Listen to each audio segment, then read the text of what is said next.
For thousands of years, this vast swathe of land south of Italy's Rome was a boggy swamp. A drainage program in the 1930s transformed it from malaria-infested marshes into prime agricultural fields. Now, water here is actually growing scarce, as the country is gripped by one of the worst droughts in living memory. Stefano Boschetto runs a family farm on the fertile Latina plains. His crops of kiwi fruit, cucumbers and melons are suffering from water rationing, which halts irrigation for 2 days a week.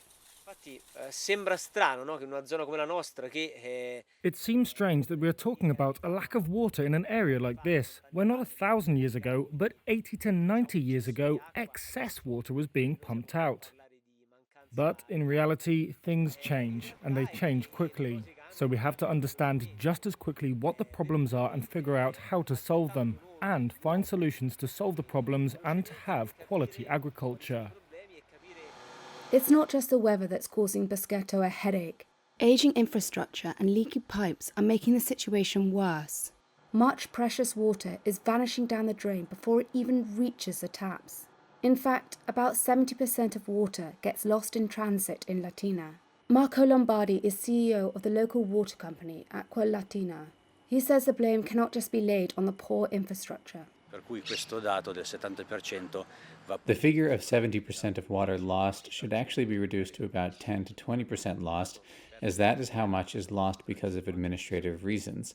So the real physical water leakage figure is between 50 and 60%.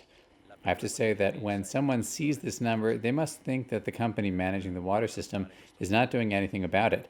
However, the truth is the opposite, in the sense that Acqua Latina does more than 10,000 repair interventions a year on a network of pipes that is 3,500 kilometers long.